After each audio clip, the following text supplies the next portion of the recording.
கொடுத்து காப்பாற்றினவர்கள். அல்லேலூயா. அவங்க ஜீவனே அவங்க கொடுப்பாங்க. ஒருவேளை மறைவா நம்மள திட்டுவாங்க, ஆனா எதிர் என்ன பண்ணுவாங்க, மறைவா போயிட்டு தன் மகனுக்காக நிறைய பரிதவிக்கிற உலகத்துல யாருன்னா தாய் மட்டும்தான். அல்லேலூயா. அது போல இயேசு மட்டும்தான். அல்லேலூயா. இன்னைக்கு தாய் தகப்பன் இல்ல நம்மளுக்கு, ஆனா தாயை தகப்பனை போல நம்மளை தேற்றுகிறார். அல்லேலூயா.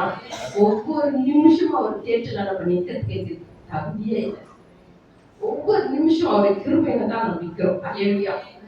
பாட்டு பாடி நல்லா கைத்தட்டி ஆண்டவருக்கு இந்த ஜெபம் பண்ண போறோம்.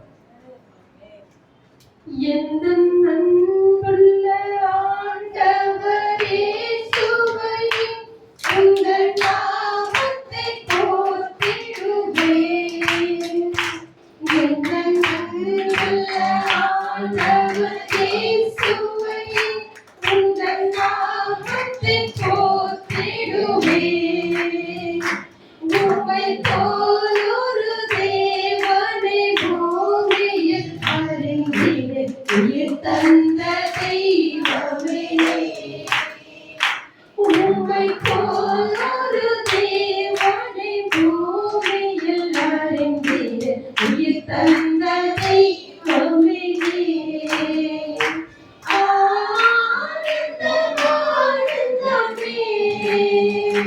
அல்லும் பகலிலும் பாடிடுவேன்.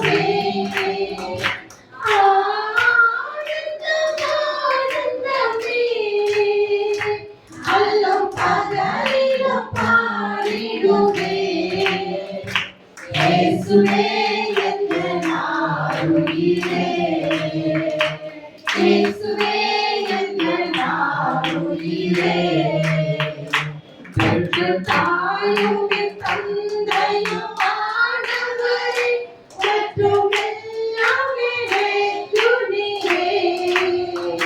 பெற்ற தாயும் தந்தையும் ஆனவரே மற்றும் எல்லாம் இறைத்துணியே.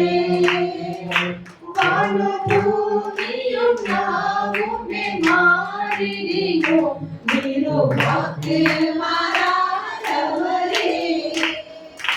வாழும் பூமியும் நாவுமே மாறிடியோம் நீரோ வாக்கு மாறாதவரே. ஆனந்தமே அல்லும் பகலிலும் பாடிடுவேன்.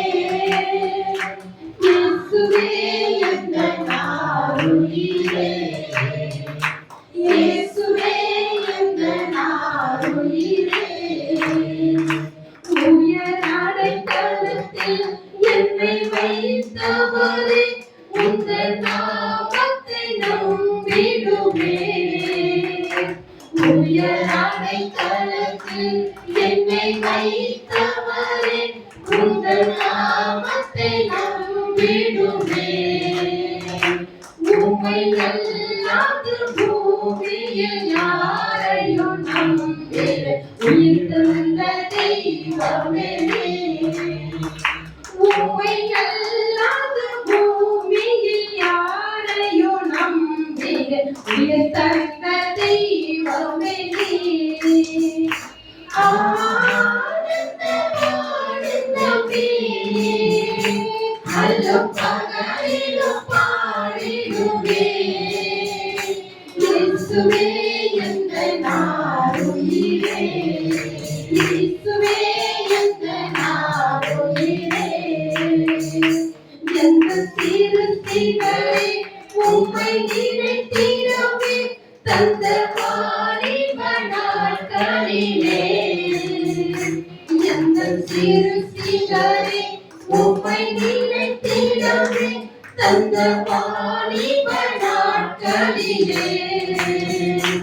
இந்த மாய உலகத்தை வெறுத்திட அழைத்தீரே பரிசுத்த ஜீவியமே.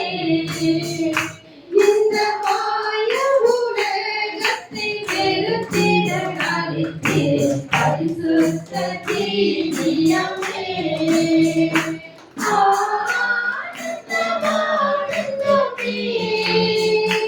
அல்லும் பகலிலும் பாடிடுவேன். இயேசு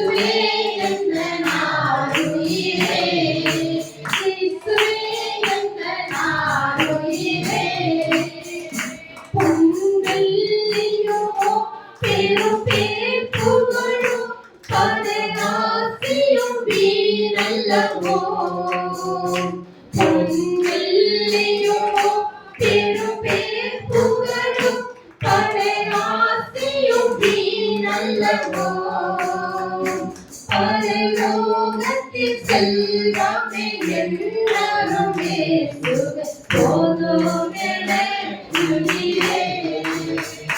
பரலோகத்தின் செல்வமே எல்லாரும் இயேசுவே போதும் எனக்குயிரே. ஆனந்தம் ஆனந்தமே அல்லும் பகலிலும் பாடிடுவே. இயேசுவே எங்கள் உயிரே, இயேசுவே எங்கள் உயிரே. அப்பா உம்மை ஸ்தோத்திரிக்கிறப்பா, உம்மை நன்றியோடு ஸ்தோத்திரிக்கிறப்பா. நீர் நல்லவரப்பா, நீர் வல்லவரப்பா, நீர் போதுமானவரப்பா. இவ்வளவு காத்த எபினேசரையா நன்றி அப்பா. யெகோவா ஈரா எங்களோட இருந்தீங்கப்பா, உமக்கு நன்றி அப்பா. இதுவரை நடத்தி வந்தீங்க, நன்றி அப்பா. இனிமேலும் நீர் நடத்தக்கூடிய உம்முடைய கரத்துல எங்களை தாழ்த்தி ஒப்பு கொடுக்கிறேன் அப்பா. ஸ்தோத்திரம். பாவத்தை அறிக்கையிடும் போது அப்பா, அந்த பாவத்தை மன்னித்து இரக்கத்தை செய்கிற தேவன் நீங்கப்பா. அந்த இரக்கத்தை நாங்கள் பெற்றுக்கொண்டு இந்த உலகத்துல நாங்கள் இரக்க உணர்வுல காணப்படுவோம்யா. ஒவ்வொரு நாங்கள் ஒப்பு கொடுத்து நாங்கள் செபிக்கிறேன். ஒவ்வொரு தாழ்த்தி ஒப்பு கொடுக்கிறப்பா. இந்த நாள்ல வந்திருக்கிற அருமை பிள்ளைகள் ஒவ்வொரு ஒப்பு கொடுக்கிறேன். ஒவ்வொரு இருதயத்தையும் பார்க்கிற தேவன், இருதயத்தின் தேவைகளை அறிந்திருக்கிற தேவன், இருதயத்தில் இருக்கிற வேதனைகளை நீக்குகிற தேவன். இந்த இடத்துல நீங்க எங்களை தாயை போல ஆட்சி கொண்டிருக்கிறே. உனக்கு நன்றி அப்பா. பாட்டுகள் மூலமாகவும், ஜெபத்தின் மூலமாகவும், வசனத்தின் மூலமாகவும், ஆராதனை மூலமாகவும் ஒவ்வொரு இருதயத்தையும் சிறப்படுத்தி திடப்படுத்தி அனுப்பும்படி உங்களுடைய கட்டளைகளை ஒவ்வொரு ஒப்பு கொடுத்து நாங்கள் ஜெபிக்கிறோம்ப்பா. இந்த நாள் ஏசப்பா வந்த பிள்ளைகளப்பா இன்னும் அதிகமா உண்மை பற்றி அறிந்து கொண்டு உமக்கென்று எழுந்து கொள்ள நீ கிருபை தாங்கப்பா. ஸ்தோத்திரம் ஸ்தோத்திரம் ஐயா. எழுந்துரு சொன்னீங்களப்பா. உங்களுடைய பிள்ளைகளை பார்த்து ஆண்டவரே, உமக்காக எழுந்து ஓடுகிற பிள்ளைகளை நீர் தாமே அபிஷேகத்தை அனுப்பும்படி கர்த்தர் உமக்கு என்று ஓடனாப்பா. கடைசி நாட்களில் ஏசப்பா வசனம் கிடைக்காத பஞ்சங்கள், உண்மை பற்றி அறியாத ஜனங்கள் மத்தியிலே அப்பா என் பிள்ளைகளை நீர் அனுப்பும்படி கருத்துல ஒப்பு கொடுக்கிறோம். அனுப்பா அழிந்து கொடுக்கிற ஆத்துமாக்கள் மத்தியிலே ஏசப்பா என் ஜனங்கள் அழிந்து கொண்டிருக்கிறாங்கப்பா. அழிவின் பாதையில ஓடிக்கொண்டிருக்கிறாங்களே, அப்படியெல்லாம் உன் மண்டை கொண்டு வரும்படியா பிள்ளைகளை நீங்க எழுப்ப போறீங்களா? அதை வார்த்தைகளை சொல்ல எனக்கு இன்னும் தைரியத்தை கொடுங்க, பலத்தை கொடுங்க, சுகத்தை கொடுங்க. உமக்கென்று ஓட, உமக்கென்று உழைக்க உங்களுடைய கிருபை தந்து நீர் நடத்தும்படி உங்களுடைய கருத்தை எங்கள் ஒவ்வொரு ஆவி ஆத்மா சரத்தை நாங்கள் ஒப்பு கொடுத்து நாங்கள் ஜெபிக்கிறோம். ஏதாவது குற்றம் குறையிருக்க நாங்கள் மன்னித்து இந்த நாளை இன்னும் பரிசுத்தப்படுத்துங்கப்பா. இந்த உலகத்தில் நாங்கள் இன்னும் பரிசுத்தமா அநேகருடைய பரிசுத்த நன்மைகளை கொண்டு வர ஏசப்பா இன்னும் எங்களை பரிசுத்தப்படுத்தும்படி உங்களுடைய பாதங்களை எங்களை தாழ்த்துகிறோம். புதிய நமக்குள்ள ஒரு இருக்கிற ஜீவனுள்ள நல்ல தகப்பனே. ஆமென் ஆமென். பார்க்கும்போது எல்லாரும் நம்மளோட பெண்கள் தான் எல்லாம் வந்திருக்கோம் இல்லையா? எனக்கு காலையில் ஆர்டர் என்னோட பேசுவதை எடுத்து போக மெசேஜ் எடுக்கிற போது பெண்கள் பத்தி எடுத்துருந்தேன். ஆண்கள்லாம் வருவாங்களே அப்படின்னு யோசிக்கும் போது பெண்களை பத்தி ஆர்டர் நிறைய பேசிட்டே இருக்கேன். அப்படி யோசிப்பேன் ஆர்டர் நமக்கு எப்படி பேச ஒரே வார்த்தை வாசிக்கலாம். நம்ம பைபிள் கிளாஸ் தான் போறோம். ஒரு சாப்டர் எடுத்து நம்ம தியானிக்க போறோம். ஒரு வார்த்தை மட்டும் வாசிப்போம். யாத்திராகமம் 1ஆம் அதிகாரம்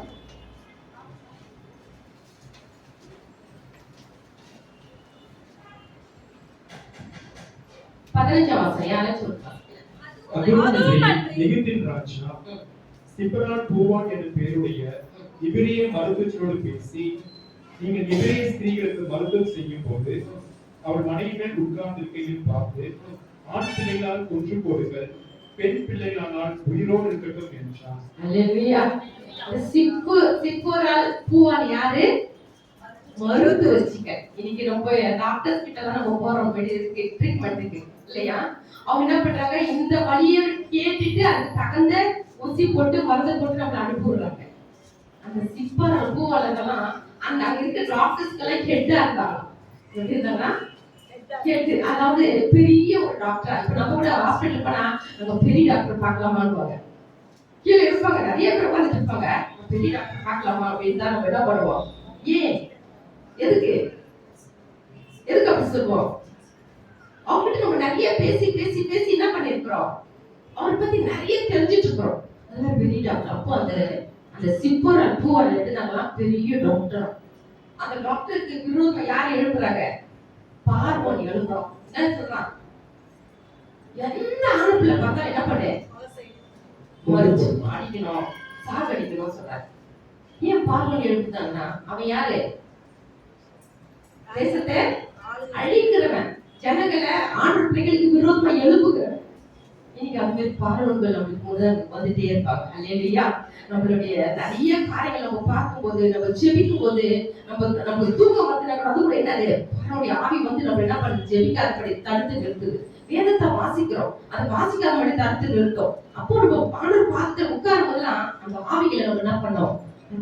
பார்வன் என்ன பண்ணா, இந்த பிள்ளைங்களுக்கு போய் சொன்னா, அந்த ஜிப்போருக்கு பூவலுக்கும் என்ன சொன்னா, அந்த ஜீவன் வரத்துக்குள்ள என்ன பண்ணு, சாகடிச்சு. இன்னைக்கு அநேக பெண்கள் என்ன பண்றோம், கர்ப்பம் தரிச்சிட்டு 3 மாசம் பொறுத்துட்டு ஹாஸ்பிட்டல் போயிட்டு, ஹாஸ்பிட்டல்ல அந்த பிள்ளை வந்து காலு சரியில்லை, கை சரியில்லை சொன்ன உடனே வீட்டுக்கு வந்து என்ன பண்றோம், அதை கேன்சல் பண்ணிடுறோம். ஏன் டாக்டர் சொல்லிட்டாரு. ஆனா ஆண்டவர் என்ன இல்லை, நமக்கு விசுவாசம் இல்லாம போயிடுச்சு. இன்னைக்கு அநேக பெண்கள் நான் பேசும்போது நான் கேள்விப்பட்டிருக்கேன். அவங்க என்ன பண்ணுவாங்கன்னா 3 மாசம் ஆச்சு சொல்லுவாங்க, அம்மா அதுக்கு கை சரியில்லையா, கால் சரியில்லையா, டாக்டர் என்ன பண்ணிட்டாரு, ஆர்பிட் சரியில்லையா, அதெல்லாம் பண்ணிட்டாரு டாக்டர், அது எடுக்க சொன்னா சொல்லிடுவாங்க. அப்புறம் அடுத்து அந்த பிள்ளைக்கு என்ன பண்ண, கர்ப்பத்தின் கண் இல்லாமே போயிடுது. எவ்வளவு நம்ம அந்த பார்வன ஆவி நம்ம என்ன பண்ணுது, இப்படியா நம்ம என்ன பண்ணுது, பெண்களை ரொம்ப சுத்தி வந்துட்டு இருக்கு. அந்த ஆவிக்கு நம்ம இடம் கொடுக்கூடாது. அல்லேலூயா. ஏன்னா நிறைய பிள்ளைங்க எடுத்துட்டு திரும்ப அடுத்த குழந்தை இல்லாம காத்துக்கிட்டு இருக்காங்க. அல்லேலூயா. இன்னைக்கு நிறைய பெண்கள் என்ன பண்றோம், ஆண்டவர்கிட்ட யோசனை கேட்கறதுல. எனக்கு கூட 2வது குழந்தையினுடைய வயிற்றுக்குள்ள வந்த பிறகு எங்க ஐயா சொன்னாங்க, 4 மாசம் ஆயிடுச்சு, வேணாம் அந்த குழந்தை, நீ என்ன பண்ண, டேப்லெட் எடுத்து யூஸ் பண்ணிக்கோ அப்படின்னாங்க. நான் சொன்னப்ப 4 மாசம் ஆயிடுச்சு, அதனால என்ன பண்ணலாம், இருக்கட்டும் அப்படின்னு சொன்னேன். அப்ப எங்க அக்கா கிட்ட போய் சொன்னேன், அக்கா இந்த மாதிரி சொல்லிட்டாரு, வேண்டாம் சொல்றாரு, டேப்லெட் சாப்பிட சொல்றாரு அப்படின்னு சொன்னேன். அப்ப சொன்னேன், அதுக்கு பகுதி எனக்கு கொடுத்துரு, நீ என்ன பண்ணிடுற, தயவு செய்து எதுவும் மாத்திரை சாப்பிடாதுன்னாங்க. ஆனா இவங்களுடைய அட்வைஸ் என்ன, நீங்க எடுத்துக்கணும், வேணாம் அந்த குழந்தை அடுத்து பார்த்துக்கலாம் அப்படின்றாங்க. இப்ப நான் யாரும் பேச்சு கேட்கறது, நிறைய டேப்லெட் வாங்கி சாப்பிட்டேன், நிறைய டேப்லெட் யூஸ் பண்ணிட்டேன். பண்ணிட்டு 9வது மாசம் வரைக்கும் நிறைய டேப்லெட் சாப்பிட்டேன், சாப்பாடு சாப்பிட முடியல. அப்போ 9வது மாசம் நான் ஒரு ஸ்கூல்ல ஒர்க் பண்ணிட்டு இருந்ததுனால நான் ஸ்கூலுக்கு போகும்போதெல்லாம் அழுதுட்டே போவேன். ஏன் எனக்கு இது மாதிரி நிலைமை வந்துச்சு அப்படின்னு சொல்லி. ஆனா அந்த குழந்தை நான் என்ன பண்ணல, எதுவும் செய்யலாம், அது எவ்வளவு மாத்திரை சாப்பிட்டு பார்த்தா, ஆனா வந்து என்ன பண்ணலாது, ஒண்ணுமே ஆகல, நல்லா இருந்துச்சு. அப்புறம் டாக்டர் அம்மா சொன்னாங்க, நீங்க வந்து இவ்வளவு டேப்லெட் எடுத்துக்கிறீங்களே, உங்களுக்கு கண்டிப்பா இது பிரச்சனை தான் முடியும்னு நினைக்கிறேன் அப்படின்னாங்க. நான் சொன்னேன், எங்க அக்கா சொன்னாங்க, இல்ல ஏசப்பா எங்க கூட இருக்கிறாங்க, அதனால எது பண்ணாலும் நான் எடுத்துக்குவேன், அப்படி சப்போஸ் கை சரியில்லை கூட காசு நான் என்ன பண்ணுவேன், அந்த குழந்தைய எடுத்துக்குவேன், அவங்களை தைரியப்படுத்திருக்கா டாக்டர் அம்மா அப்படின்னு சொல்லிட்டு டாக்டர் அம்மா சொல்லி போயிட்டா. அப்புறம் 10ஆம் மாசம் வந்துச்சு. 10ஆம் மாசத்துக்கு எனக்கு ஒரு பயம், எப்படி இருக்குமோ, எல்லாம் நம்ம பெண்களுக்கு ஒரு பிரசவம் வந்துட்டு அப்படிதான் பயம். நிறைய போயிட்டு வீட்டுல உட்காந்துட்டு அழுதுட்டு இருக்கேன். எங்க அம்மா சொன்னாங்க, எங்க அப்பா அம்மா சொன்னாங்க, ஏமா சும்மா கொஞ்ச நேரம் வெளியே போயிட்டு ஆட்டோல வரையா கேட்டாங்க. நான் சொன்னேன், அம்மா வானமா அப்படின்னு சொன்னேன். எங்க அக்கா என்ன சொன்ன, காண வரக்கூடாது அப்படின்னா. 4 பேர் சேர்ந்து ஆட்டோல போனோம் ஹாஸ்பிட்டலுக்கு. இவங்க நேரம் என்ன ஹாஸ்பிட்டலுக்கு போனாங்க. நான் அழுதுட்டே இருந்தேன் வீட்டுல, இது எப்படி முடியுமோ அழுதுட்டு இருந்தாலும் எங்க ஹாஸ்பிட்டல் கூட்டிட்டு போனாங்க. அங்க போய் உட்கார்ந்த அதே 5 நிமிஷம் பையன் வந்துட்டான். அல்லேலூயா. உடனே நேரம் பாத்ரூம் போனேன். பாத்ரூம் போயிட்டு வெளியே வந்து எதுவுமே நான் அழகா ட்ரெஸ் பண்ணிட்டு போயிருக்கேன். என்கிட்ட இல்ல ஒரு துணி கூட இல்லை. ஆனா டாக்டர் அம்மாக்கு நான் ரொம்ப ஃப்ரெண்டு. அங்க என்ன ட்ரீட்மெண்ட் எடுத்த டாக்டர் அம்மாக்கு நான் ரொம்ப ஃப்ரெண்டா இருந்தேன். ஓடி போயிட்டு 2 வாய் சேர்த்தாலே எங்க அம்மா கிட்ட கொடுத்தாங்க. எங்க அம்மா ஒரே சந்தோஷம், ஏன்னா அனுப்புல பார்த்துச்சு அப்படின்னு. ஆனா எப்படி பார்த்துச்சுன்னா கருப்பாயிட்டோம். என்னாச்சு, ஆனாலும் நான் ஏசப்பா அப்படி ஒப்பு கொடுத்தேன். ஏசப்பா எனக்கு நல்லா வந்தா அந்த ஊழியத்துக்காக தான் விடுவேன், இது என்ன பண்ண மாட்டேன், செய்ய மாட்டேன்னு சொல்லி எல்லாமே கருப்பு. அதாவது நிறம் எப்படி இருந்துச்சு, கருப்பு. அந்த நேரத்தை எனக்கு சொல்ல முடியல, அந்த மாதிரி ஆயிடுச்சு. நல்லா வந்துட்டானே முடி உழுத்துக்கு 2 பிள்ளையும் நான் கொடுப்பேன் அப்படின்னு சொல்லி நாங்க பிள்ளை இந்த நாளா போயிட்டு அவங்க சேர்ந்துட்டாங்க. ஆனா எங்க அக்கா அடிக்கடி சொல்லுவாங்க, இந்த பிள்ளையை எடுத்துட்டு இருந்தேன்னா இன்னொரு பிள்ளை நல்லா பிறந்திருக்குமோ தெரியல அப்படின்னு. நான் சொன்னேன், இதுவே எந்த குழந்தை இல்லை. ஏன் சொல்ல வரேன், நிறைய பெண்கள் என்ன பண்றோம், அவங்க சொன்னாங்க, இவங்க நிறைய மாத்திரைக்கு மருந்து வாங்கி நிறைய யூஸ் பண்றோம். அதனாலதான் நம்ம உடம்புல கெட்டு போகுது. அல்லேலூயா. இன்னைக்கு எத்தனை பெண்களுக்கு உடம்பு சரியில்லை தெரியுங்களா? சிப்போரல் பூவரல் வந்து கர்த்தருக்கு பயந்ததால அநேக பெண்களுக்கு போய் இதை சொன்னாங்க. அப்ப இன்னைக்கு நம்ம பெண்கள் என்ன பண்ணோம்? யாராச்சும் இந்த மாதிரி கருத்து அடைப்பு பண்றவங்களா இருந்தா, ஐயோப்பா நான் எனக்கு 5 மாசம் 4 குழந்தை ஆயிடுச்சு 3 குழந்தை ஆயிடுச்சு அப்படி சொல்லி நிறைய பேர் என்ன பண்றாங்க? குழந்தையே வேணாம்னு சொல்லி கருத்து அடைப்பாளருக்கு நிறைய பேர் ஹாஸ்பிட்டல் போயிடுறாங்க. அவங்களுக்கு நீங்க சொல்லணும், ஒரு தெரிஞ்சவங்களுக்கு சொல்லணும். ஏன்னா இப்ப நான் அப்படிதான் சொல்றேன். இது மாதிரி என்கிட்ட ஏதாச்சும் விஷயம் வந்தா அவங்க இதான் சொல்றேன், நீங்க என்ன பண்ணாதீங்க, தயவு செய்து கருத்து அடைப்பு பண்ணாதீங்க. ஒரு சகோதரிக்கு நான் சொல்லி சொல்லி சொல்லி சொல்லி அவன் எடுக்கவே இல்லை. கடைசியில் 5 வருஷம் ஆச்சு மேரேஜ் ஆகி. இப்போ போயிட்டு ட்ரீட்மெண்ட் போனா இப்போ அழகா 2 கருவாண்டை கொடுத்துக்கிறாரு. அல்லேலூயா. எனக்கு முந்தானத்து எனக்கு போட்டிருக்கா, அம்மா இந்த 2 கருவாண்டை நான் எப்படிமா காப்பாத்துவேன்னா, ஆண்டவரை காப்பாத்துறதுக்கு தருவாரு. அல்லேலூயா. ஏன் சொல்ல வரேன்னா, நம்ம வந்து ஆண்டவர்கிட்ட எது கொடுத்தாலும் ஆண்டவர்கிட்ட என்ன பண்ணோம்? நன்றி சொல்லி அதை நம்ம எடுத்துக்கணும். இல்லைன்னா நம்ம என்ன பண்ணோம்? நிறைய பிரச்சனை போய் மாட்டி எடுத்து வாசிக்கலாம். சங்கீதம் 135 15 16. அஞ்ஞானிகள் விக்கிரகம் வெள்ளியும் பொட்டும் மனுஷருடைய கைவேலையுமாய் இருக்கிறது. அவைகள் வாயிலும் பேசாது, அவைகள் கண்ணிலும் காணாது. 15 16 139. 139. நான் உன்னிடத்தில் உண்டாக்கப்பட்டு பூமி தாழ்விலே விசித்திர வினோதமாய் உருவாக்கப்பட்ட போது என் எலும்புகள் உமக்கு மறைவாய் இருக்கவில்லை. என் கருவை உம்முடைய கண்கள் கண்டது. என் அவைகளில் ஒன்றாகிலும் இல்லாத போதே அவைகள் அனைத்தும் அவைகள் உருவேற்படும் நாட்களும் இந்த புஸ்தகத்தில் எழுதியிருந்தது. ஆமென். நம்ம வயிற்றுல பிள்ளை உருவாக்கு முன்னால என்ன பண்ணலாம்? ஆண்டவர் நம்ம கருணை காண்றார், நம்ம எலும்புகளை காண்றாரா, நம்ம எல்லா பகுதியும் ஒவ்வொரு சிறு சிறு சிறு பகுதி அவர் உண்டாக்குறது என்ன பண்றாரு? அவரு பார்த்துதான் நமக்கு நிச்சயப்படுத்தா இன்னைக்கு நம்ம எல்லாம் மனுஷா உட்கார்ந்துருக்கோம். அல்லேலூயா. இன்னைக்கு நம்ம நினைக்கிறோம் நம்ம எப்படி இருக்கிறோம், அப்படியே வந்துல்ல, அவருடைய கிருபை தான். அல்லேலூயா. அவருடைய கிருபை தான் நம்மள ஆண்டவர் உற்பத்தி பண்ணி நம்மளுக்குள்ள இப்ப நம்ம ஒரு குழந்தை பெற்று எடுக்கும்போது நம்ம எப்படி இருக்கிறோம்? யாரும் அந்த டாக்டர் சொன்னாங்க, இவங்க சொன்னாங்க, அவங்க சொன்னாங்க சொல்லி என்ன பண்ணாதீங்க, தயவு செய்து அந்த வார்த்தைகளை எடுக்காதீங்க. உங்க பக்கத்துல உங்க மருமகா உங்க வீட்டுல கூட என்ன பண்ணுங்க, இந்த வார்த்தைகளை சொல்லி அந்த டேப்லெட் எடுக்கிறது, இந்த அதாவது வேண்டாம்னு சொல்லி அதை பாதியிலே ஸ்டாப் பண்றது, இதெல்லாம் என்ன பண்ணாதீங்க தயவு செய்து. ஏன்னா அந்த கடைசி நாட்கள்ல நமக்கு கண்டிப்பா ஒவ்வொரு வீட்லயும் குழந்தைங்க 2 குழந்தை 3 குழந்தை இருக்கணும். அல்லேலூயா. ஒரே குழந்தை பதிச்சுனா போதும் நிறைய பேர் சொல்லிடுறாங்க. அதுவும் ரொம்ப பயமா இருக்கு. அவங்களுக்கு எல்லாம் இதான் சொல்லுவேன், இன்னொரு குழந்தை என்ன பண்ணுங்க தயவு செய்து ட்ரை பண்ணுங்க அப்படின்னு சொல்லுவேன். ஏன் 2 குழந்தை 3 குழந்தை? எனக்கு தெரிஞ்சு ஒரு பையன் பாஸ்டர் ஒரு வீட்டுல 18 குழந்தை. எத்தனை? 18 குழந்தை. அவரு ஒரு பாட்டு பாடியவர் எங்களை ஊழியத்துக்கு வருவார். அப்பெல்லாம் எத்தனை குழந்தை? 18. அவங்க அம்மா பாத்தீங்களா, அந்த அம்மாவை பாக்கிற அவங்க மனைவிய நிச்சயமாக எண்ணில பாதிதான் இருப்பாங்க. எவ்வளவு இருப்பாங்க? எண்ணில பாதிதான் இருப்பாங்க. அப்படி யோசிச்சு பாருங்களேன். எத்தனை குழந்தை? 18 குழந்தை. 18 குழந்தைக்கு நல்ல கல்யாணம் பண்ணி பேர கட்டி எடுத்து போன வருஷம் தான் மறிச்சார். அல்லேலூயா. அந்த மரணத்துக்கு நான் போயிருந்தோம். அந்த 18 குழந்தை 2 ஸ்ட்ரீட் குழப்பிட்டுறாங்க. 2 ஸ்ட்ரீட்ல அவங்க ஃபேமிலி குழப்பிட்டுறாங்க. நாங்க ஒரு 10 நிமிஷம் கொடுப்பாங்க. பசங்க சொல்லி ஜோமன்ல நிக்கிறோம். அந்த 18 பேர் அவங்களோட பாட்டு பாடி அவருடைய நல்ல ஆராதனை பண்ணி அந்த பாடி வச்சு ரொம்ப சந்தோஷப்பட்டோம். அல்லேலூயா. எல்லாரும் பார்த்து சொல்லி ஏமாங்க அன்பரு, ஏமாங்க அப்படி சொந்தமா பேசுறாரு. ஏன் சொல்ல வரேன்னா, இந்த மாதிரி உலகத்துல நம்ம என்ன பண்ணோம், நிறைய நமக்கு அந்த சான்ஸ் இருந்தா என்ன பண்ணுங்க, தயவு செய்து அதை மிஸ் பண்ணிடாதீங்க. அதனாலதான் சொல்ல வரேன். ஏன்னா பெண்கள் வந்து பெண்களுக்கு தான் சொல்ல முடியும். ஆண்கள் வந்து என்ன பண்ண முடியாது, இந்த வார்த்தைகளை நம்ம சொல்ல முடியாது இல்லையா? பெண்கள் மத்தியில் தான் என்ன பண்ணோம், இதை சொல்ல முடியும். அப்புறம் அடுத்து கரையினர் வசனம் வசிக்கலாம். அப்போ அந்த எதிரி ஸ்திரீகள் இருந்தாங்க, கர்த்தருக்கு பயந்திருந்தாங்க, பார்வன் விரோதமாக எழுதினான். இப்ப அதே போல மத்திய எடுத்துக்கலாம். 2ஆம் அதிகாரம்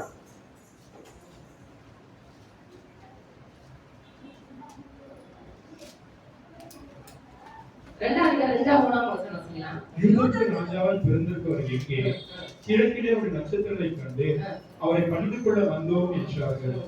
ஏரோது ராஜா அதை கேட்ட பொழுது அவனும் அவனோடு கூட எருசலேம் நகரத்தார் அனைவரும் கலங்கினார்கள். ஆமென். இப்ப நீ யாரு? அங்க மோசே அவர் எழுதின 5 புத்தகத்தை எழுதி என்ன பண்ணாரு, நமக்கு கொடுத்துருக்காரு. நியாயப்பிரமாண புத்தகங்கள் 5 புத்தகத்தை எழுதி கொடுத்துருக்காரு. அங்க மோசே எழுதினாரு. அந்த பார்வன் என்ன பண்ணா, எவ்வளவு தடை பண்ணா, ஆனா ஆண்டவர் என்ன பண்ணாரு, அவன் எழுப்பினாரு. அதே போல ஏரோது எழுப்புவான். யாருக்கு விரோதமா? இயேசுக்கு விரோதமா. இயேசு என்ன பண்ணோம், எப்படியாச்சும் பிளான் என்ன பண்ணிடணும், வாங்கிடணும் அப்படின்னு சொல்லி எழுதுவாங்க. ஆனா அவனால முடிச்சுதா? என்ன பண்ணுச்சு? அவன் தான் காரணம். ஆனா ஏசப்பா பிள்ளைங்க என்ன பண்ணாங்க? அந்த இயேசுக்கு என்ன பண்ணாரு ஆண்டவர்? இந்த ஜீவனை கொடுத்தாரு. அடுத்து வாசிக்கலாம், அந்த வாசனையை வாசிக்கலாம். 19:21. 19. ஏரோது இறந்த பின்பு கர்த்தருடைய தூதன் எகிப்திலே யோசேப்புக்கு சொப்பனத்தில் காணப்பட்டு, நீ எழுந்து பிள்ளையையும் அதை தாயையும் கூட்டிக் கொண்டு இஸ்ரவேல் தேசத்துக்கு போ, பிள்ளையின் பிராணனை வாங்க தேடினவர்கள் இறந்து போனார்கள். மத்த 2:13 சொல்லிக்கு ஏறது என்ன பண்ணா? அந்த குழந்தைய வந்து கொலை செய்ய வந்தான். என்ன பண்ணா? எப்படி அந்த குழந்தை என்ன பண்ணோம்? ஏசு என்ன பண்ணோம்? வரவே கூடாது, இருக்கவே கூடாதுன்னு பார்த்தா. ஆண்டவர் என்ன பண்ணாரு? இந்த ஜீவன் என்ன பண்ணாரு? மீட்டு கொடுத்தாரு இல்லையா? ஏசப்பா எப்படி வந்தாரு? ஜீவனோட பாருங்களேன். இங்க வந்து யார் வந்து ஏறது, அங்க வந்து யார் வந்தா பார்வோம். இப்படி நம்மளுடைய குடும்பங்களுக்கு, நம்ம ஊழியர்களுக்கு விரோதமா எழுப்புகிற இந்த ஆவிகளை என்ன பண்ணணும்? நிறைய கட்டணும். இந்த நாட்களை இயேசுக்கு விரோதமா ஏறது எழுப்பி அவனுக்கு எப்படியாச்சும் அடிச்சு போடணும் இயேசுன்னு பார்த்தாங்க. நாளைக்கு முடிஞ்சிச்சா? என்ன பண்ண முடியல, கிட்ட கூட வர முடியல. ஏன்? அவ்வளோ ஆண்டு என்ன பண்ணாரு? அவ்வளோ ஒரு ஸ்ட்ராங், அவ்வளோ வல்லம் அவர்கிட்ட இருந்ததுனால அவர் அழிக்க முடியாம போச்சு. இன்னைக்கு அது போல நம்மளுக்கு விரோதமா எழுதுகிற இந்த ஆவிகள்லாம் என்ன பண்ணோம்? நம்ம கட்டி நம்ம செபிக்கணும். பெயர் கூட நம்ம உட்காரும் போது அப்படியே நம்ம வசனத்தை கேட்டு அப்படியே பண்ணிட்டு பாஸ்டர் சொன்னாங்க, எவ்வளவு வசனம் உங்களுக்கு சொன்னாங்க. யாராருக்கு எத்தனை வசனம் பிடிச்சி தெரியல, அதான் எழுதி வச்சு வீட்டுல போய் என்ன பண்ணணும்? என்ன பண்ணணும்? அதெல்லாம் பார்க்கணும். நீங்க படிக்க தெரிஞ்சுக்கோ. படிக்க தெரியாதுங்க ஓகே, படிக்க தெரியல கூட சொல்லியிருக்கிறோம். அந்த ஒரு போன் விக்குது, யாரா பேர் அந்த போனு, அதுல வந்து 7 ரூபாய் அந்த போனு. அதுல ஆதியா வந்து வெளிப்படுத்துற பைபிள் வாசிட்டே இருக்கும். அது செல்லு போட்டு ஆன் பண்ணிக்கிற போதும் அந்த காதை வச்சுட்டீங்கன்னா நல்லா கேட்டே இருக்கலாம். படிக்காதவங்களுக்கு அந்த வசனம் உங்களுக்குள்ள போயிட்டே இருக்கும். நாங்க ஒண்ணு வாங்கி இருக்கோம், அதனால நீங்க அதை பார்த்துட்டு உங்களுக்கு தேவையான என்ன பண்ணுங்க, அது வாங்க. அடுத்து வந்து இன்னொரு வசனம் வாசிக்கப்படும். சுலெமெத்தியால். சுலெமெத்தியால் வந்து யாரு? சாலமோனுடைய தோட்டத்துல வேலை செய்யறோம். அல்லேலூயா. யாரு? சாலமோனுடைய தோட்டத்துல என்ன பண்ணாங்க? திராட்சை தோட்டத்துல வேலை செய்யறோம். யாரு? சுலெமெத்தியால். அந்த தோட்டத்துல என்னென்ன இருந்துச்சா? ஒரு தோட்டம் வச்சு என்ன வரும்? நம்ம வீட்டுக்குள்ள நம்ம தோட்டம் வைக்கிறோம். என்ன வைக்கிறோம்? பூச்செடி, மகை செடி, கொய்யா செடி, மொத்த செடி வைக்கிறோம். அந்த தோட்டத்துக்குள்ள சுலெமெத்தியால் என்ன பண்ணாங்களா? எப்படி இருந்தாங்களாம்? கருப்பா இருந்தாங்களாம். எப்படி இருந்தாங்களாம்? கருப்பா இருந்தா கூட என்ன இல்லையா? சொன்னாங்க, நான் கருப்பா இருக்கிறேன் ஆனா என்ன இல்ல, அழகு இல்லைன்னு சொன்னாங்களா?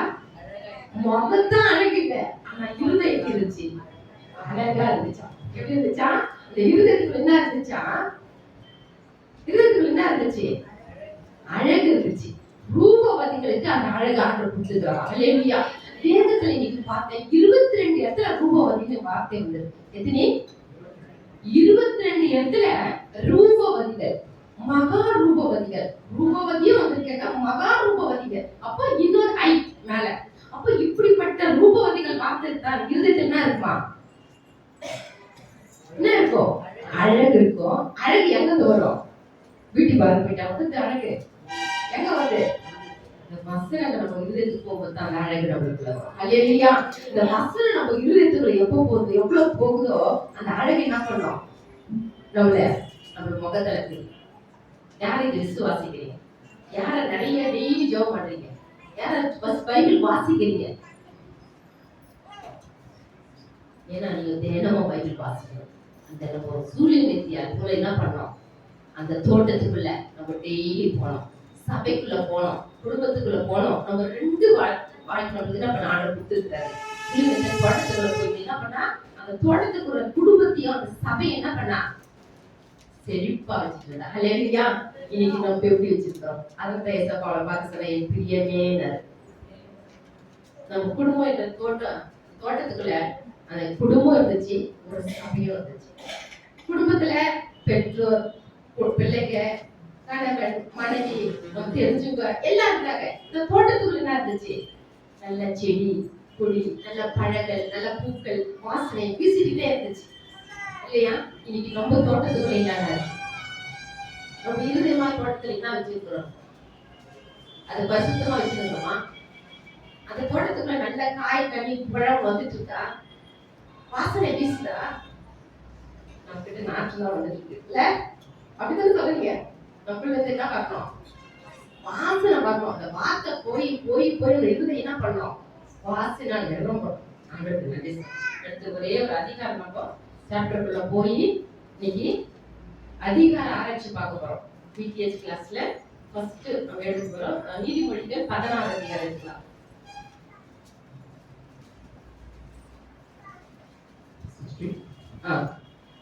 ஒரு முறை வாசிக்கலாமா? கடகட வாசிக்கலாம். மனதின் யோசனைகள் மனுஷனுடையது, நாவின் பிரதியுத்தரம் கர்த்தரால் வரும். மனுஷனுடைய வழிகள் எல்லாம் நம் பார்வைக்கு சுத்தமானவர்கள், கர்த்தரோ ஆவிகளை நிறுத்தி பார்க்கிறார். உன் செய்கைகளை கர்த்தருக்கு ஒப்புவி, அப்பொழுது உன் யோசனைகள் உறுதிப்படும். ஹல்லேலூயா. உன் செய்கைகளை யாருக்கு ஒப்படைக்கணும்? கர்த்தருக்கு. செய்கைகள் எப்படி இருக்குதுன்னு நமக்கு மட்டும் தான் தெரியும் இல்லையா? அது யாருக்கு ஒப்படைக்கணும்? கர்த்தருக்கு. அப்பொழுது யோசனைகள் உறுதிப்படும். கர்த்தர் சகலத்தையும் தமக்கென்று படைத்தார், தீங்கு நாளுக்காக துன்மார்க்கனையும் உண்டாக்கினார். மனமேட்டில் உள்ளவன் எவனும் கர்த்தருக்கு அருவருப்பானவன், கையோடு கை கோத்தாலும் அவன் தண்டனைக்கு தப்பான். கிருபையினாலும் சத்தியத்தினாலும் பாவம் நிவர்த்தியாகும். கர்த்தருக்கு பயப்படுகிறதால் மனுஷன் தீமையை விட்டு விலகுவார்கள். போதும் போதும். இப்ப 7வது வசனம் யாராச்சும் ஒருத்தர் வாசிங்க. அப்படியே வாசிங்க. ஒருத்தர் வாசிங்க.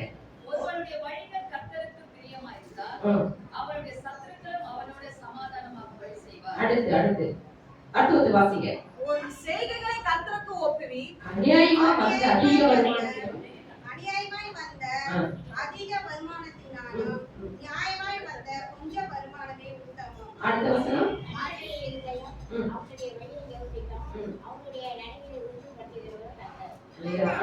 ராஜாவின் உதடுகளே திவ்ய வாக்கு பெற்று நியாயத்தில் அருமாய் தவறாது.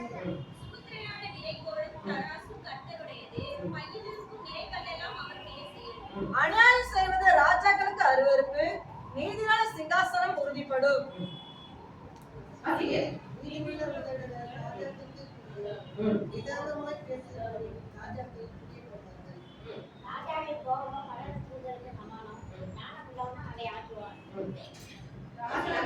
வாசிங்க. ராஜாவின் முகக்கலையில் ஜீவன் உண்டு, அவனுடைய தயை பின்மாறி பெய்யும் மேகத்தை போல் இருக்கும். பொன்னை சம்பாதிப்பதிலும் ஞானத்தை சம்பாதிப்பது எவ்வளவு உத்தமம், வெளியை சம்பாதிப்பதிலும் புத்தியை சம்பாதிப்பது எவ்வளவு மேன்மை.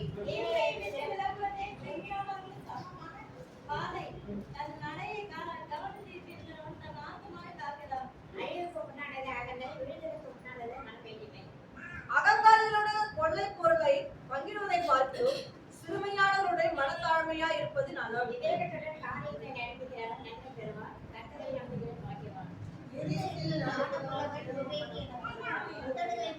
கல்வியை பெருக உடையவர்களுக்கு ஜீவ ஊற்று, மதியினரின் போதனை மதியினமே.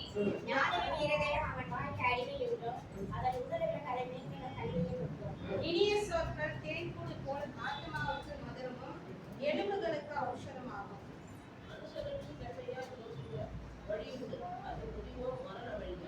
பிரயாசப்படுகிறவன் தனக்காகவே பிரயாசப்படுகிறான், அவன் வாய் அதை அவனிடத்தில் வருந்தி கேட்கும்.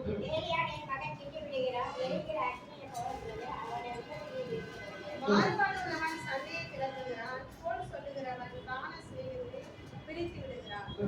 கொடுமையினால் தன் ஏழாமத்து நகை காட்டி அவனை நலமானாத வழியிலே நடக்க பண்ணுகிறான். அவன் மாறுபாடுகளை யோசிக்கும்படி தன் கண்களை மூடி தீமையை செய்யும்படி தன் உதடுகளை கணிக்கிறார். அளவாகின பார்த்து நீடிய தாழ்மையுள்ளவன் உத்தமன், பட்டணத்தை பிடிக்கிறவர்களை பார்த்து தன் மனதை அடக்குகிறவன் உத்தமன். ஹல்லேலூயா. சீட்டு மடியிலே போடப்பட காரியத்தையோ. இப்போ வந்து இந்த சாப்டர்ல வந்து 3 இடத்துல உறுதியாக்கப்படணும். எங்க டக்கு கண்டுபிடிங்க. அதாவது அதிகார ஆராய்ச்சியில ஒவ்வொரு சாப்டர்லயும் 3 வார்த்தை ஒரே வார்த்தை வரும். 9 அப்புறம்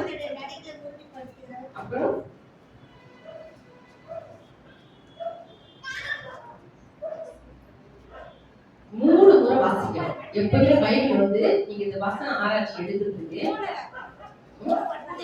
3 வெரி குட். அப்புறம் இன்னொன்னு 9 2 அப்புறம் இன்னொன்னு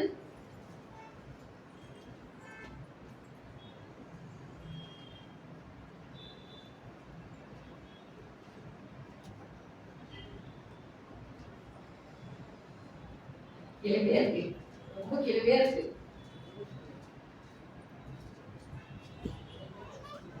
இது போல நீங்க என்ன பண்ணணும், ஒவ்வொரு நாளும் ஒரு சாப்டர் எடுத்து என்ன பண்ணணும், வாசிக்கணும். வாசிக்கும் போது 3 எழுத்து என்ன பண்ணணும், ஒரே மாதிரியா வரும். அதிகார ஆராய்ச்சியில இதை நீங்க கத்துக்கிறதுக்கு என்ன பண்ணணும், அந்த வசனத்தை ஃபர்ஸ்ட் இந்த பைபிள் எடுத்த உடனே இது மாதிரி கை வச்சு என்ன பண்ணணும், நல்லா ஜெபிக்கணும். ஒரு நல்ல சத்தமா வாசிக்கணும் இந்த சாப்டர் ஃபுல்லா. நான் இப்ப எல்லாரும் வாசிக்க வச்சு அவங்கவுங்க ஒரு சாப்டர் வாசிக்கணும். வாசித்த பிறகு திருப்பி செகண்ட் டைம் ஒரு முறை வாசிக்கணும்.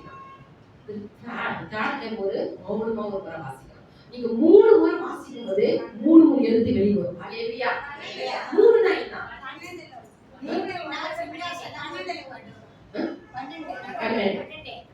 12. அப்போ 3 இடத்துல என்ன வந்திருக்கு இப்போ, உறுதி. அப்போ உறுதி எடுத்து வாசிக்கலாம். 3வது வசனம் பாரு, உன் செய்கைகளை கர்த்தருக்கு ஒப்புவி, அப்போது யோசனைகள் உறுதிப்படும். நம்ம யோசனை என்ன பண்ணுமா, இன்னைக்கு நம்ம யோசனைகள் எப்படி இருக்கு, உங்க யோசனை எப்படி இருக்கு? யோசனை என்ன பண்றோம், நிறையா வெளியே விட்டுரும் இல்லையா? ஆனா நம்ம யோசனையில எங்க இருக்கணும், கர்த்தர் கூட இருக்கணும். 2வது குடும்பத்தோடு இருக்கணும். 3வது இந்த டைம்க்கு ப்ரேயர் பண்ணணும், இந்த டைம் அவரோட பார்த்து உட்காரணும், இந்த டைம்ல அவரோட பேசணும், அவர் நம்மளோட பேசினார். இன்னைக்கு வந்து நிறைய பேர் ஊழியக்கார வார்த்தைகள் என்ன பண்ண மாட்டாங்க, எடுத்துக்க மாட்டாங்க. ஏன் காரணம் என்ன, ஏன் எடுக்க மாட்டாங்க? இன்னைக்கு என்ன, ஒரு ஊழியக்கார வீட்டுக்கு வராங்கன்னா வந்து அவங்க ஜோ மட்டும் போக சொல்ல, அவங்க ஒரு வார்த்தை கொடுத்துட்டு போவாங்க. அந்த வார்த்தை என்ன பண்ணுறது, நம்ம அந்த விசுவாசிக்கிறது இல்லை, அது நமக்குன்னு எடுக்கிறது இல்லை. யாருக்கு அது, மற்றவங்களுக்கு கூட இருக்கிறவங்களுக்கு. இதே போல சபைக்கு வரோம், இப்ப சபையில வார்த்தை வந்து நம்ம எந்த காரணம் யோசனை நமக்கு உறுதியா இருக்கணும். நம்ம யோசனை எங்க இருக்கணும், எந்த யோசனை செய்தால் அந்த யோசனை எப்படி இருக்கணும், உறுதியா இருக்கும். இன்னைக்கு உறுதி இருக்கா நம்ம கிட்ட? என்ன பண்ண மாட்டோம், யோசனை வந்திருக்கோம், அங்க போன இன்னைக்கு பிரேயருக்கு டக்குனு என்ன பண்ண, அந்த சிஸ்டர் கூப்பிட்டாங்கல்ல, என்னத்துக்கு எதுக்கும் கூப்பிட்டாங்க அவங்க வீட்டுக்கு, நம்ம என்ன பண்ணோம், அந்த இடத்த விட்டுட்டு இன்னொரு இடத்துக்கு போயிட்டோம். நான் சண்டே சர்ச்சுக்கு போயிட்டு வரேன். எங்க வீட்டுல நான் பஸ் ஏறிட்டு நடந்து வரும்போது ஒரு சகோதரி எதிர பார்த்தேன். பாத்துங்க சொன்னாங்க, என் பிரதர் கொஞ்சம் வந்து ஜோம் பண்ணீங்களா சிஸ்டர் அப்படின்னு கேட்டேன். அந்த டைம் என்ன டைம்னா 2:30. நான் வரும்போது நல்ல வெயில் டைம், உடனே இந்த கையில வெயில வந்துட்டு இருந்தேன். அப்போ சொன்னாங்க, எங்க வீட்டுல வந்து கொஞ்சம் ஜோம் பண்ணீங்களான்னு கேட்டாங்க. என்னன்னு கேட்டேன், என் பிரதர் உடம்பு சரியில்லை, கொஞ்சம் ஜோம் பண்ணீங்களான்னு கேட்டாங்க. நீங்க என்ன பண்ண சொல்ல, நைட்டு வீட்டுல போய் படுக்கவே முடியல. நான் வீட்டுக்கு போனேன் 3 மணிக்கு ப்ரேயர் இருக்கு. அந்த ப்ரேயர் முடிச்சிட்டு நான் உடனே என்ன பண்ணேன், போகலான்னு நினைச்சேன்னா சரி அதுக்குள்ள வேலை எதுவும் வேலை இருந்துச்சு, அப்படியே சரியாயிடுச்சு. நேற்று காலையில இருந்து உடனே வீட்டுக்கு ஒரு கிளீன் பண்ண வந்துட்டாங்க. இதெல்லாம் முடிச்சிட்டு போலாம் அப்படி இருந்துட்டேன். நைட்டு 6 மணிக்கு அந்த பிரதர் மறைச்சிட்டார். இப்ப நான் ரெடி ஆயிட்டு வெளியே வந்து நிக்கிறேன். அப்ப ஏசப்பா என்ன பண்ணுவாரு, உடனே கணவர்கிட்ட கணக்கு கேட்டேன். ஏசப்பா எனக்கு கூப்பிட்டாங்க, நான் என்ன பண்ணல, எவ்வளவு பெரிய தப்பு பண்ணிட்டேன் இல்லையா? இது மாதிரி நாட்கள் நமக்கு திரும்பி கிடைக்காது இல்லையா? அப்படி எனக்கு அந்த வழியில வர முடியல, வேற வழியில வந்துதான் இப்ப வந்தேன். ஏன் சொல்லுங்க, அவங்க சகோதரி பார்த்தா என்ன சொல்லுவாங்க, அம்மா உங்களை கூப்பிடலாமா அப்படின்னு சொல்லுவாங்க இல்லையா? அடுத்த வழியில வந்துட்டு வந்தேன் வீட்டுக்கு. ஏன் சொல்ல வரேன்னா, இது மாதிரி நம்ம நிறைய நேரத்தை என்ன பண்றோம், நழுவிட்டுரும். ஏன் யோசனை என்ன பண்ணுச்சு, அந்த யோசனை போச்சு. நம்ம வெடிச்சுக்குவாரு இல்ல, அவங்க வந்து ரொம்ப ஷோப் பண்ணி அவங்க ஒரு ஆறுதல் இருக்கும் இல்லையா? ஆனா இன்னைக்கு பாடி போயிட பார்க்க கூடாதுன்னு சொல்லி அப்படியே ஒரு வேண்டாம் கையில வந்துட்டு வந்து ஏன் சொல்ல வரேன்னா, இந்த நாட்கள்ல நம்ம யோசனைகள்லாம் நமக்கு என்ன பண்ணணும், உறுதியா வச்சுக்கணும்.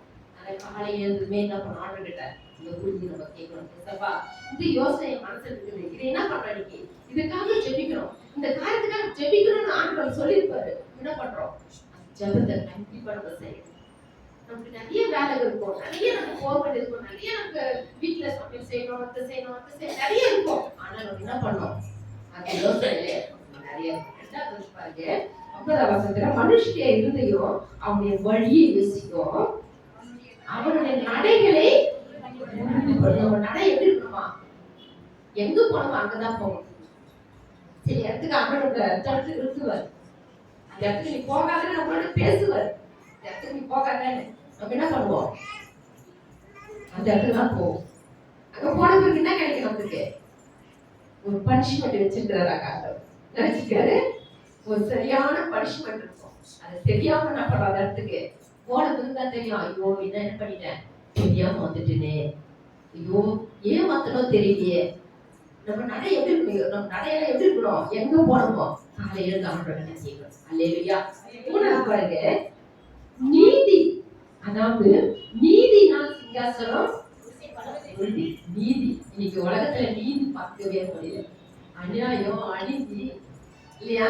நீதியா பேசுறதுக்கிட்ட நிறைய பேர் நிக்க மாட்டாங்க. ஆனா அநியாயம் பேசுறதுக்கிட்ட நிறைய பேர் போவாங்க. இது பாத்துட்டீங்களா? இன்னைக்கு நீதி எங்க இல்ல? உலகத்துல இல்ல, ஆனா நம்ம கிட்ட இருக்கணும். அல்லேலூயா. நம்ம நீதியை பிடிச்சு நிக்கணும். அல்லேலூயா. நீதி செய்யறவங்களை ஆண்டவர் பாக்குறாரு. நீதிமான்களுக்கு என்ன வச்சிருக்கிறாரு? வெளிச்சம் இருக்கும். நீதிமான்கள் என்ன இருக்கும்? வெளிச்சம். வெளிச்சம்னா என்னது? இந்த வேதத்தின் ஒவ்வொரு வார்த்தை. இந்த வார்த்தை தான் என்னது? நமக்கு வெளிச்சம். இந்த வெளிச்சம் நம்மளுக்குள்ள இருந்தா நம்ம நீதி பாதை ஆண்டவர் நடத்துறாரு. நம்மளுக்கு எவ்வளவு அநியாயம் செய்யறவங்க, அக்கம் செய்யறவங்க, அநீதி செய்யறவங்க முன்பாக வருவாங்க. ஆனா ஆண்டவர் என்ன பண்ணது? நீதி செய்ய நம்ம வச்சிருக்கிறாரு. அல்லேலூயா. அந்த நீதியின் பாதையில நம்ம என்ன பண்ணணும்? ஒவ்வொரு நாளும் போகணும். அந்த நீதியின் பாதையை தான் நம்ம பார்க்கணும். அநியாயத்தின் பாதைகள், அக்கிரமத்தின் பாதைகள் நம்ம கண்களுக்கு முன்பாக வரும். நம்ம என்ன பண்ணக்கூடாது? அதை பார்க்காதபடி நீதி உள்ள வயல் நடக்கும்போது அப்ப அந்த நீதி நம்ம உறுதியா. அப்ப 3 இடத்துல பாருங்க. ஒன்று யோசனை உறுதிப்படணும், ரெண்டாவது நம்முடைய நடை உறுதியா இருக்கணும், மூணாவது நீதி உறுதியா இருக்கணும். இருக்குதா நம்ம கிட்ட? எப்படி இருக்கு? நம்ம யோசனை எப்படி இருக்கு? ஒண்ணு யோசிக்கிறோம், இன்னொன்னு செய்யறோம். ஒண்ணு அங்க போன நினைக்கிறோம், வேற இடத்துக்கு போயிடும். நம்ம நல்லது செய்ய நினைக்கிறோம், கெட்டது செய்யறோம். செய்யறோம் இல்லையா? நீதி செய்யணும் நினைக்கிறோம், ஆனா என்ன பண்றோம்? ஆணியை செஞ்சு வந்துடும். இப்படி எல்லாம் பிசாசு கடைசி நாட்கள் என்ன பண்றான்? அந்த உறுதியில நம்ம நிக்காத பண்ண நல்ல பாக்குறான். நம்ம என்ன பண்ணணும்? அந்த நீதியை பிடிச்சு நிக்கிறோம், அந்த உறுதியில நிக்கணும், அந்த நடையில நிக்கணும். நல்ல யோசனை நிற்கும் போது ஆண்டவர் அந்த நீதி பார்த்து நடத்துவார். அல்லேலூயா. அப்போ இதுல இருந்து யார் நோட்டீஸ் இருக்கு? யார் எழுது தெரியும்? எழுது தெரிஞ்சுங்க. யார் நோட் எடுத்துங்களா? யார நோட் எடுத்துங்களா? நீங்க எடுத்துட்டு வந்தீங்க, நீங்க லைட்டா எழுதிருச்சீங்க. எப்படி இதை புரிஞ்சுதோ அடுத்த மாசம் வர என்ன பண்ணுங்க? எடுத்துட்டு வரீங்கன்னா நீங்க எப்படி அதை செஞ்சு நீங்க பார்த்துட்டு என்ன பண்ண? அடுத்து அது பாத்தீங்களா? போகலாம். அதிகார ஆராய்ச்சி எது?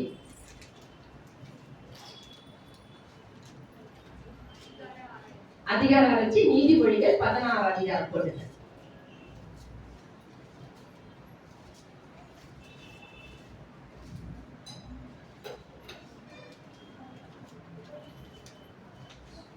எழுதிட்டீங்களா? யாருக்கு தெரியாதுங்க? அது எழுத தெரியாது.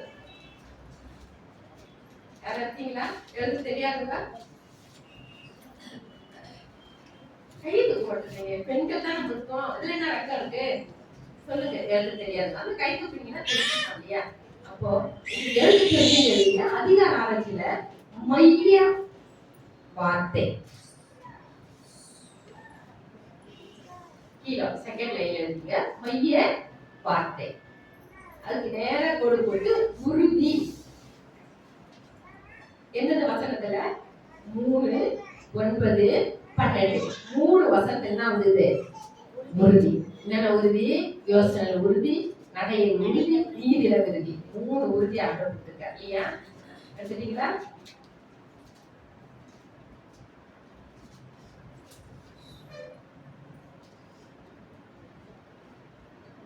அடுத்த லைன்ல மைய வசனம்.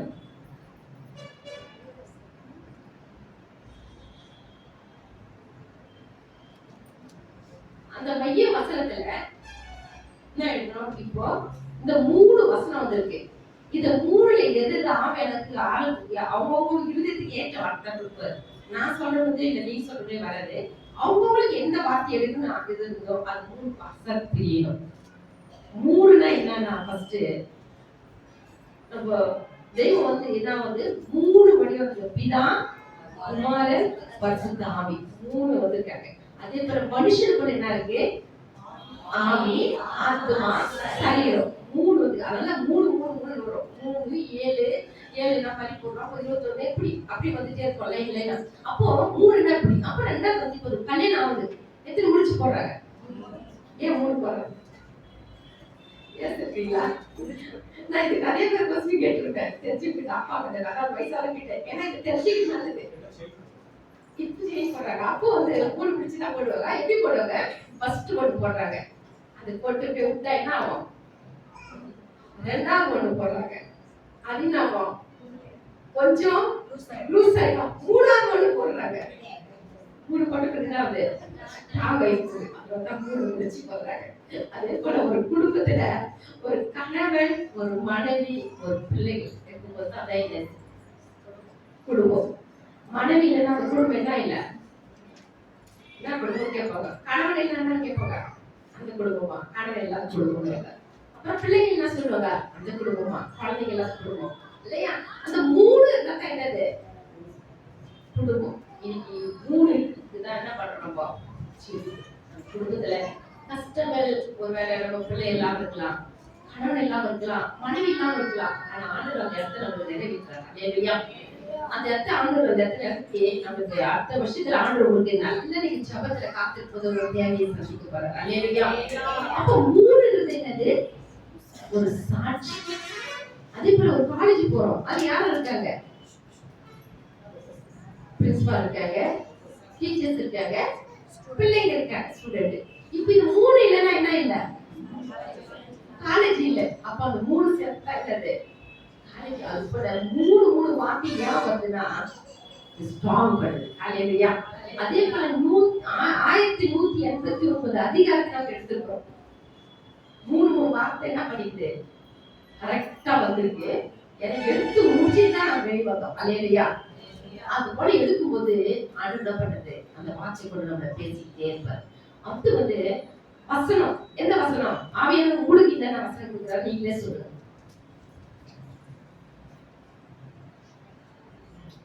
மூணு வசனம் சொல்றீங்க இல்லையா? 3, 9, 12. இந்த 3 வசனத்துக்குள்ள எந்த வசனம் எடுத்தா உங்களுக்கு உங்களுடைய இதுக்கு அதுக்கு கரெக்டா அது பார்க்கலாமே.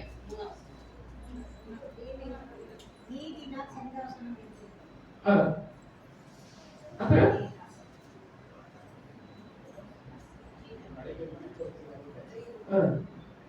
எல்லாம் கொண்டு வராது. அவங்களுக்கு தான் அது அவங்களுக்கு கொடுக்குற வார்த்தை தான். எனக்குன்னா எனக்கு ஒரு வார்த்தை பாஸ்டர் சொன்னாங்க, 3ஆம் வசனம் சொன்னாங்க. உன் செய்கைகளை கர்த்தருக்கு ஒப்புவி. என்ன பண்ணணுமா? உன் செய்கைகளை கர்த்தருக்கு ஒப்புவி.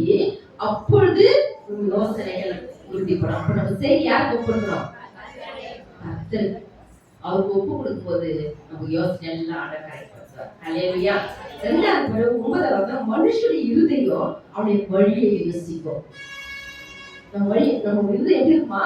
நம்ம எந்த வழி போலாம், எப்படி போலாம், சில பிரச்சனைகள் போராட்டம் வரும்போது என்ன பண்றோம்? எந்த வழியில போலாம்? நீங்களாம் அப்படி நான் என்ன பண்றோம்? எதாவது கஷ்டமா இருந்துச்சுன்னா ஏன்னா ஊழியக்காரங்க வயசானவங்க அப்பா இல்ல அப்பா மாதிரி இருக்கிறவங்க என்ன பண்ணுவோம்? ஃபோன் பண்ணி அம்மா ஒரு ஜோம் பண்ணுங்க எனக்கு அவங்க இப்போ இல்லையம்மா நீங்க எனக்கு ஜோம் பண்ணிட்டு அவங்க பண்றாருவாங்க. நான் சொல்றேன் நீங்க ஜோம் பண்ணிடுங்க அப்படின்னு சொல்லுவேன். ஏன் சொல்லுவேன்? நம்ம எல்லாருக்கும் யாரும் இல்லை, நம்ம மாம்சத்துல இருக்கிறோம். எல்லாருக்கும் ஒரு பலவீனம் இருக்கும், எல்லாருக்கும் வேதனை இருக்கும், எல்லாரும் கஷ்டங்கள் இருக்கும். கஷ்டம் வராத மனுஷன் உலகத்துல யாருமே இல்லை. அல்லேலூயா. அதனால என்ன பண்ணுவோம்? அவங்கிட்ட ஃபோன் பண்ணி ஒரு ஜோம் பண்ணிடுங்க அப்படின்னு சொல்லுவேன். அப்ப அவங்க ஜோம் பண்ணி சொல்லுவாங்க, அப்போ நீ ஜோம் பண்ணிட்டு நான் பண்ணிக்கல, இப்ப நீங்க எனக்கு பண்ணிடுங்க அப்படின்வாங்க. அப்ப பண்றவங்க சொல்லுவேன், நீங்க தானே எனக்கு ஜோம் பண்ண சொன்னீங்க, நீங்க என்ன பண்ண சொல்றீங்கன்னா நீ பண்ண நல்லா இருக்குமா தான் சொல்றேன், இல்ல நீங்களும் பண்ணுங்க அப்படின்னு. ஏன் சொல்ல வரேன்னா இன்னைக்கு மனுஷன் நினைக்கிறோம் என் ஜபம் தான் கேட்கப்படுது, நான் மட்டும் தான் கரெக்டா இருப்போம் பிரச்சனை பண்ணோம், நான் மட்டும் தான் நல்லா இருக்கிறேன். இல்ல அநேக ஊழியக்காரர்கள் எழுப்பியிருக்கிறார். அல்லேலூயா. அநேக பரிசுத்தவான்களை எழுப்பியிருக்கிறாரு, அநேக நீதிமான்களை எழுப்பியிருக்கிறாரு, அநேக அவர் பார்த்தேன்னா ஒண்ணுமே இருக்காது. நான் வந்து ஒரு மாஸ்டர் பிரஷ் மீட்டிங் போயிருந்தேன். அங்க வந்து ஒரு ஐயா வந்து பைபிள் ஒரு 10 பைபிள் வச்சிருக்கேன், சேல்ஸுக்கு வேணுமா நான் கேட்டாரு. நான் சொன்னேன் எனக்கு தேவைப்பட்டுச்சு, அதனால நான் சொன்னேன் எனக்கு தேவைங்க அப்படின்னு சொன்னேன். அவங்க கிட்ட சொன்னேன், புடிச்சு பிறகு அந்த பைபிளை போய் எடுத்துட்டு வாங்க அப்படின்னு சொன்ன, வெளியே வச்சிருக்கோமா அப்படின்னாரு. நான் காசு கொடுத்துறேன், நீங்க எடுத்துட்டு வாங்க ஐயா அப்படின்னு சொன்னேன். அப்புறம் அவர் சொன்னாரு, 5 தான் இருக்கு, 5 வீட்டுல வச்சுட்டு 5 தான் எடுத்து தருவேன்னு எடுத்து கொடுத்தாரு. அந்த பைபிளை வாங்கின பிறகு அந்த பைபிளை எழுதிச்சு விலக்கப்பட்டது. பணம் என்ன பண்ணா, அதாவது விலைக்கு கொடுக்க கூடாது அப்படின்னு அந்த பைபிள் நல்ல பெரிய பைபிள் தான், புதிய ஏற்பாடு பழைய ஏற்பாடு சேர்ந்தது. அது என்ன, இதுக்கு பின்னாடி இந்த பணம் என்ன பண்றதுக்கு, பணம் கொடுத்து வாங்கக்கூடாது, அது விலக்கப்பட்டது அப்படின்னு சொல்லி அது எப்படி சொல்றது, அது எழுதிச்சு ஒரு வார்த்தை. ஆனா 5 பைபிள் வாங்கிட்டு வீட்டுக்கு வந்துட்டேன். இல்ல தமிழ்ல வந்து ஒண்ணு எழுதி இருந்துச்சு. அப்புறம் எழுதி ஒரு சர்ச்சில் ஒரு சகோதரி கொடுத்தாங்க. நீங்க வந்து சும்மா வந்தது என்ன பண்ணிட்டீங்க, எங்களுக்கு கொடுப்பீங்களா அப்படின்னு கேட்டாங்க. நீங்க சும்மா நீங்க வாங்கிட்டு வந்து எங்களுக்கே கொடுக்குறீங்களே அப்படின்னு கேட்டாங்க. ஃப்ரீயா தான் கொடுத்தோம், காசு கொடுத்து கொடுக்கல, ஃப்ரீயா தான் கொடுத்தோம், இது வேற என்ன பண்ணாதீங்க வாங்காதீங்க அப்படின்னாங்க. அப்போ நான் உடனே என்ன பண்ணிட்டேன், பாஸ்டர் போன் பண்ணி, சொல்லிருக்கலாம்ல இந்த மாதிரிமா அப்படின்னு சொல்லியிருந்தா என்ன பண்ணேன், ஓகே நான் உங்களுக்கு காசு என்ன பண்ணேன் கொடுத்துட்டு நான் ஜெப்ட் வந்துருக்கேன், ஏன் ஐயா சொல்லலை அப்படின்ட்டு. அவர் சொன்னாரு, ஏமா சொன்னா யாருன்னு வாங்க என்ன பண்ணாரு, சொன்னா என்ன பண்ண மாட்டாங்க, வாங்க மாட்டாங்க. அவங்க உரிமைலாம் பார்த்தா ரொம்ப, அவர் சொன்னாரு அவங்க உரிமை பத்தி ஒரு சின்ன குடிசை ஆரம்பிச்சுட்டு அந்த மேல போட்டு அந்த கூடாரம் மேல எழுதிட்டே இருக்கும், அதை வந்து பிடிச்சி இழுத்து உட்காந்துச்சு ஆராதனை பண்ணுவோம் அப்படின்னாரு. சரியா கமெண்ட் அனுப்பிச்சு விடுறோம், என்ன பண்ணிட்டாரு, சரி பண்ணிட்டு அனுப்பிச்சுட்டு அப்ப வந்துட்டு இப்போ அடிக்கடி போன் பண்ணி பேசுறாரு, ஏமா நிறைய பேர் நான் அடிக்க கூட வந்தாங்க, என்ன திட்ட வந்தாங்க, ஆனா என்ன பண்ணிட்டு நீங்க இப்படி கேட்டு நான் ஆர்டர் பண்ணிட்டேமா, ஆனா இனிமே நான் குடும்பத்துல பண்ண ஃபர்ஸ்டே சொல்லிடுமா, உங்ககிட்ட நான் கத்துக்கிட்டேமா அப்படின்னு. ஏன் சொல்ல வரேன்னா, இன்னைக்கு எப்படி இருக்கிறாங்க, அவருடைய வருமானத்துக்கு ஈடுறதுக்காக இப்படி செஞ்சுட்டாங்க. ஆனா இதே எடுத்துக்கிட்டு என்ன பண்றாங்க சிலரு, இருந்தாலும் இப்படி செஞ்சுட்டாரு, இருந்தாலும் இப்படி செஞ்சுட்டாரு, என்ன பண்றாங்க, எல்லா இடத்துல சொல்லுறாங்க, அவங்க ஊருக்கு என்ன பண்ணுது அதனால நம்ம என்ன பண்ணோம், செவிக்கணும். நம்ம யோசனையில எங்க இருக்கணும், நம்ம நடைகள் எப்படி இருக்கணும், நம்ம ஊழியக்காரர்களுக்காக என்ன பண்ணோம், நிறைய செவிக்கணும். யாரால ஜெபிக்கும், உங்க ஊழியக்காரமாக யாரா ஜெபிக்கிறீங்க, நீங்க மட்டும் கை தூக்குவாங்க. நான் தினமும் ஜெபிக்கிறேன், மீதி பேரெல்லாம் ஜெபிக்க மாட்டீங்களா, எல்லாம் இல்ல, நீங்க அவங்களுக்காக ஜெபிக்கணும். புரியுதுங்களா, நீங்க எல்லாம் சேர்ந்து என்ன பண்ணணும், உங்களுடைய தனி ஜெபத்துல அவங்களுக்காக ஜெபிக்கணும். நான் வந்து எந்த சபைக்கு போனாலும் அந்த சபை ஊழியக்காரர்கள் வச்சு என்ன பண்ணுவேன், கண்டிப்பா ஜெபிப்பேன். அல்லேலூயா. எனக்கு எத்தனை ஊழியக்காரர் தெரியுமா, அத்தனை ஊழியக்காரர் வச்சு நான் கண்டிப்பா ஜெபிச்சுட்டு தான் ஒரு நாள் என்ன பண்ணுவேன், மொத்த பேர் சொல்லி ஜெபிச்சுட்டு தான் என்னோட ஜெபத்தை முடிப்பேன். அல்லேலூயா. அதனால ஊழியக்காரர்களுக்காக என்ன பண்ணோம், ஒரு தெரிஞ்ச ஊழியக்கார, தெரியாதவங்க நாங்க இருப்போம், எங்களுக்காக நீங்க என்ன பண்ணணும், ஜெபத்துல நீங்க தாங்கணும், ஜெபத்துல தாங்கணும். மத்தபடி நான் உங்ககிட்ட என்ன பண்ணேன், எதையும் நாங்க எதிர்பார்க்கல, ஆனா ஜெபத்துல என்ன பண்ண நீங்க தாங்கணும். ரொம்ப மத்தவங்க தாக்குவது நல்லா அல்லேலூயா. அப்போ 3 இடத்துல உறுதி. அடுத்து 12ல அநியாயம் செய்வது ராஜாக்களுக்கு அருவருப்பு, நீதியினால் சிங்காசனம் நிலைநிறுத்தப்படும். நீதி செஞ்சு நம்ம என்ன பண்ணோம், நிற்கணும். இன்னைக்கு நீதி இருக்கா நம்ம கிட்ட, நம்ம கைகளை நீதி செய்யணுமா, அநியாயம் செய்யணுமா? இந்த கையில எதுக்கு கொடுத்துக்கிறார் ஆண்டவர், நீதி செஞ்சு, நீதியா வாழு, நீதியா குடும்பத்துல இரு, தனிப்பட்ட வாழ்க்கையில நீதி செய்ய, குடும்ப வாழ்க்கையில நீதி செய்ய, ஊழிய வாழ்க்கையில நீதி செய்ய, பொதுவான வாழ்க்கையில நீதி செய்ய இந்த கை நம்ம கொடுத்துக்கிறாரு. இந்த கை எவ்வளவு நம்ம கொடுக்குறாரு, என்ன பண்ணுவோம், நீதியா செய்து நீதியா நடக்கணும். அல்லேலூயா. அப்போ அந்த 3 வார்த்தை மைய வசனத்துல அவங்களுக்கு என்னென்ன வசனம் வந்துச்சு அவங்க எழுதிக்கிறாங்க. அந்த வசனத்துல பண்ணோம் எழுதுக்கணும். ஏன் சொல்றேன்னா, வசனத்தை நீங்க எழுதுங்க. எனக்கு ஒரு பெரிய டாக்டரா தெரியும், அவங்க டெய்லி எனக்கு நிறைய ஒன்னாக ஃபோன் பண்ணி பேசுவாங்க. கடைசி நேரத்துல அவங்க வசனம் நிறைய படிச்சு ஆரம்பிச்சாங்க, எழுத முடியாம போச்சு. எழுத முடியாம வந்து 5 நாள் ஆகுது, அவங்க கையெல்லாம் என்னாச்சு படிச்சு எழுத முடியல. அப்போ நான் சொல்லிட்டே இருப்பேன், அம்மா 1 வருஷம் எழுதுங்க, 2 வருஷம் எழுதுங்க, டெய்லி என்ன பண்ணுங்க எழுதி தெரிஞ்சுக்க, உங்க கையில நல்லா வசனம் எழுதுங்க. அந்த கையை நல்லா வச்சிருப்பாரு. அல்லேலூயா. அப்ப அந்த வசனம் என்ன பண்ணப்போ எழுதணும். அடுத்து வந்து மைய வசனம், இப்போ வந்து மைய செய்தி என்ன பண்ண போறோம், மூணாவது என்னது? மைய செய்தி. இப்ப இந்த மைய செய்தியில எந்த வசனம் எடுக்கலாம்? உறுதி. இந்த எத்தனை வசனத்துக்கு மொத்தம் 32 வசனத்துக்குள்ள இருக்கு. 32 வசனத்துக்குள்ள எந்த வசனத்தை அந்த உறுதிக்கு அது தப்பா பாருங்க. இப்ப எல்லாம் வாசிங்க, எல்லாம் ஒரு வசனம் வாசிங்க இல்லையா? உங்களுக்கு தெரியும். ஒரு முறை வாசிச்சா தெரியாது, நீங்க 3 முறை வாசிங்க. வாசிக்கும் போது அதுக்குள்ள இருந்து என்ன பண்ண உங்களுக்கு ஆண்டவர் கரெக்டா வெளிப்படுத்துவார். எந்த வசனம் எடுக்கலாம்? எந்த வசனம் எடுக்கலாம்? இதுக்குள்ள இருந்தே ஒரு வசனம், அந்த 3 வசனம் விட்டுறணும். 3, 9, 12 இந்த 3 வசனத்தை விட்டு மீதி இருக்கிற 30 வசனத்துல எந்த வசனம் எடுத்தா அந்த உறுதிக்கு நேரான வசனம் வரும்? இதே அதிகாரத்திலே வேற எதையும் வெளியே போக வேண்டாம்.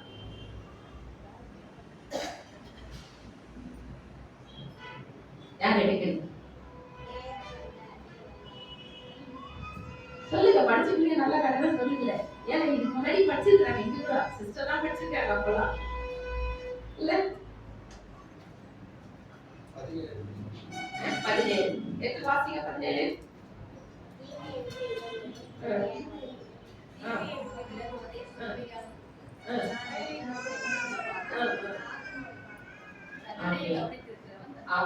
20 வாசிக்கலாம்.